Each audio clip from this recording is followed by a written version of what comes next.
Hi hello மக்களே, வணக்கம். இன்றைக்கி நான் உங்களுக்கு என்ன செஞ்சு காமிக்க போகிறேன் அப்படின்னா, பூண்டு தொக்கு. பொதுவாக இந்த பூண்டு தொக்கு பார்த்திங்க அப்படின்னா ஒரு அவசரத்துக்கு நம்ம பயன்படுத்திக்கலாம். எங்கேயாவது வெளியில் போயிட்டு வந்தாலோ அப்படின்னா காலேஜ் ஸ்டூடெண்ட்ஸ் ஹாஸ்டல்ஸ்க்கு அவங்க அம்மாவை செஞ்சு தர சொல்லி கொண்டு போயிருப்பாங்க. இன்றைக்கி நான் ஏன் பண்ணுறேன் அப்படின்னு பார்த்தீங்கன்னா, என் ஒய்ஃப் ஊருக்கு போயிட்டா. அதனால் என்னோடய அவசர தேவைக்காக இந்த பூண்டு தொக்கு நான் பண்ண போகிறேன்.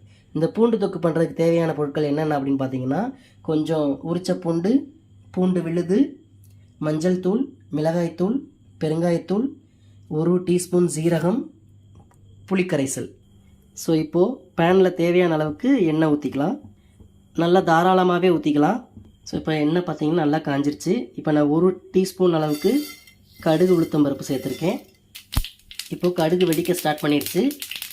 நல்லா கடுகு வெடிச்சிருச்சு. இப்போ நம்ம எடுத்து வச்சுருக்கக்கூடிய உரிச்ச பூண்டை அதில் ஆட் பண்ணுறோம். ஆட் பண்ணிவிட்டு அதோட அடிஷ்னலாக கொஞ்சம் சீரகத்தையும் சேர்த்துக்கிட்டு நல்லா பொன்னிறமாக வர்ற அளவுக்கு வறுக்கிறோம். இன்னும் நல்லா பொன்னிறமாக வர்ற அளவுக்கு நல்லா லோ ஃப்ளேம்லேயே வச்சு வதக்கிக்கிறணும். இப்போது பூண்டு நல்லா வதங்கிருச்சு. அடுத்து நம்ம என்ன பண்ண போகிறோம்னு பார்த்தீங்கன்னா, பூண்டை பேஸ்ட் பண்ணி வச்சுருக்கோம் இல்லையா, அதை ஆட் பண்ண போகிறோம். ஸோ இப்போது நம்ம பேஸ்ட் பண்ணி வச்சுருக்கிற பூண்டையும் இதில் ஆட் பண்ணிவிட்டு நல்லா கிளறி விட்டுக்கிறோம். நல்லா பச்சை வாசனை போகிற அளவுக்கு நல்லா வதக்கி விட்டுக்கிறணும்.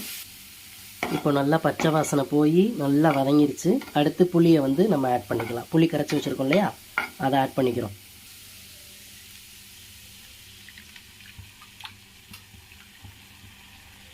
இப்போ நம்ம புளி கரைசல் ஆட் பண்ணிட்டோம். ஸோ நெக்ஸ்ட்டு தேவையான அளவுக்கு மஞ்சள் பொடி ஆட் பண்ணிக்கிறோம். அடுத்து தேவையான அளவுக்கு மிளகாய் பொடி.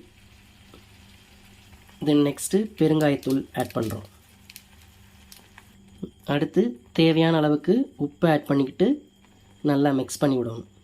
இப்போது நல்லா வற்றினதுக்கப்புறம் எண்ணெய் பிரிஞ்சு வர்ற பதத்தில் அடுப்பை ஆஃப் பண்ணிட்டோம்னா சுவையான பூண்டு தொக்கு ரெடி. நன்றி மக்களே.